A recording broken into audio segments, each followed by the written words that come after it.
चुनाव आयोग के द्वारा उत्तर प्रदेश में विधानसभा चुनाव 2022 के तिथियों की घोषणा करने के बाद से अभ्यर्थियों के मन में दो बड़े सवाल उत्पन्न हो रहे हैं। पहला, 17,000 पदों पर नई शिक्षक भर्ती के क्रम में माननीय बेसिक शिक्षा मंत्री जी के द्वारा जो विज्ञप्ति जारी की गई थी, क्या उसके आधार पर शिक्षक भर्ती का विज्ञापन प्रदेश सरकार जारी कर सकती है? और दूसरा, अगर विधानसभा चुनाव तक कोई भर्ती नहीं आती है तो चुनाव के बाद कब संभावनाएं बनेंगी उत्तर प्रदेश में नई शिक्षक भर्ती की? इसके अलावा आपके मन में उठ रहे शिक्षक भर्ती से जुड़े तमाम प्रश्नों का जवाब इस वीडियो में ढूंढने की कोशिश करेंगे। अंत तक बने रहिएगा। नमस्कार दोस्तों, मेरा नाम है नीरज और आप देख रहे हैं कैरियर बिट यूट्यूब चैनल। अगर आप इस चैनल पर पहली बार विजिट कर रहे हैं तो इसको सब्सक्राइब करते हुए बेल आइकन को प्रेस करना ना भूलें। 17,000 पदों पर नई शिक्षक भर्ती के क्रम में माननीय बेसिक शिक्षा मंत्री जी के द्वारा जो विज्ञप्ति जारी की गई थी वो कोई शासनादेश नहीं था, वो एक विज्ञप्ति मात्र था जो कि किसी मंत्री के द्वारा अखबार में सूचना देने के क्रम में विज्ञप्ति जारी की जाती है। उससे ज़्यादा उसका कोई भी मतलब नहीं था।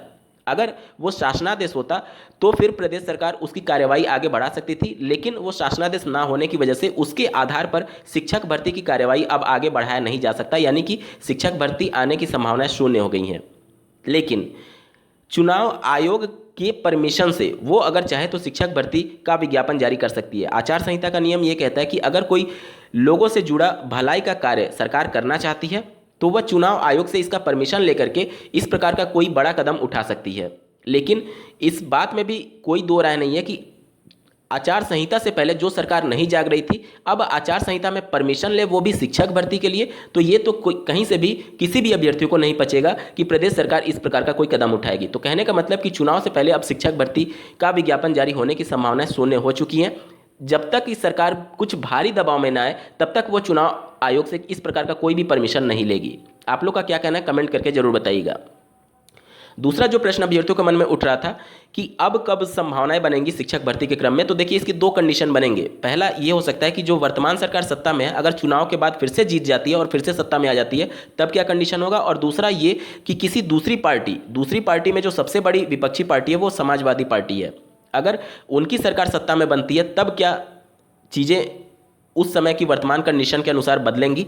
इन दोनों कंडीशंस पर हम लोग बात करेंगे। पहले बात कर लेते हैं कि अगर मान लीजिए यही सरकार फिर सत्ता में आ गई तो क्या होगा। देखिए इस समय सरकार पर बहुत ज़्यादा दबाव है चुनाव जीतने के लिए, और इस क्रम में जब चुनाव सर पर है और तब वो शिक्षक भर्ती को लेकर के गंभीर नहीं है, तो चुनाव जीतने के बाद से आप इनकी गंभीरता कितनी हो सकती है इस बात का अंदाज़ा लगा सकते हैं।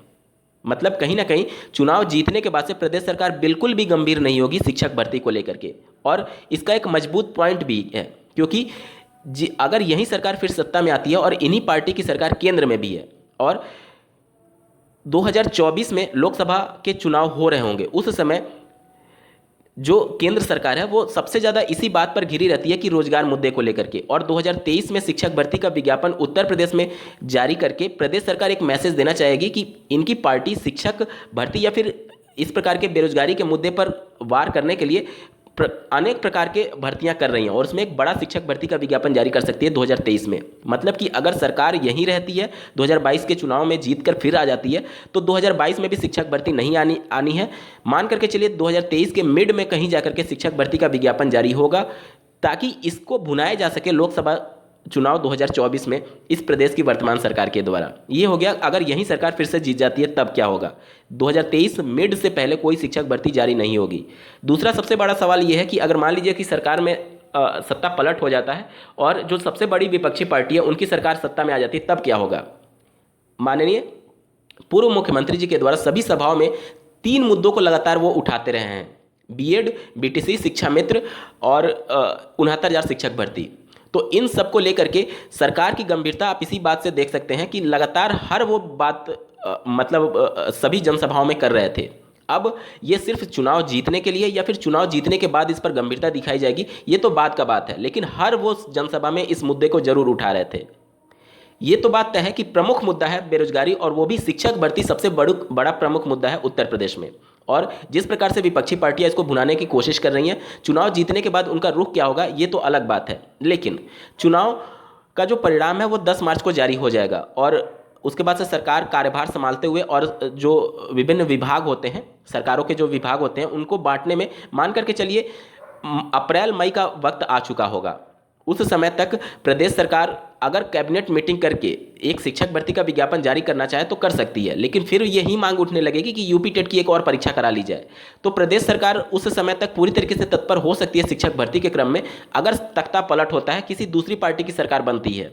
अगर इसी पार्टी की फिर से सरकार बनती है तो फिर से शिक्षक भर्ती की संभावनाएं शून्य हो जाएंगी 2022 में। विधानसभा चुनाव 2022 जीतने के बाद से वो उनका अगला टारगेट लोकसभा चुनाव 2024 होगा और उसको भुनाने के लिए 2023 में वो शिक्षक भर्ती जारी करेंगे, ताकि 2024 जाते जाते, मतलब लोकसभा चुनाव आते आते, वह भर्ती पूर्ण कर चुके हों और इसको पूरी तरीके से वो भुनाने की कोशिश करेंगे लोकसभा चुनाव की रैलियों में। जिस प्रकार से आप लोग देख रहे होंगे कि विधानसभा चुनाव 2022 में 69,000 और 68,500 और शिक्षक भर्ती की निष्पक्षता को लेकर के लगातार सरकार रैलियों में भाषण दे रहे हैं। तो इसी प्रकार का मामला उस समय लोकसभा चुनाव में होगा और अगर यही सरकार बनती है तो 2023 मिड यानी कि जुलाई 2023 से पहले कोई भी शिक्षक भर्ती उत्तर प्रदेश में देखने को नहीं मिलेगी। और अगर सरकार बदल जाती है तो जिस प्रकार से उनके द्वारा लगातार इस मुद्दे को उठाया जाता रहा है, निश्चित तौर पर कुछ हो सकता है, लेकिन ये उस समय की सरकार की गंभीरता पर निर्भर करेगी। कहीं ऐसा ना हो कि चुनाव जीतने के लिए ही उनके द्वारा इस प्रकार के मुद्दे बनाए जा रहे हों और चुनाव जीतने के बाद कोई ऐसा कदम ना उठाया जाए। तो ये तो परिस्थितियां हैं, लेकिन ये तय है कि अगर सरकार यहीं रहती है तो 2023 जुलाई से पहले कोई भी भर्ती नहीं आनी है, ये तय है। आप लोग का क्या कहना है कमेंट करके जरूर बताइएगा और ऐसे ही महत्वपूर्ण अपडेट के लिए इस चैनल को सब्सक्राइब करना ना भूलें। इस वीडियो को देखने के लिए आपका बहुत बहुत धन्यवाद। भगवान करे आपका दिन शुभ हो।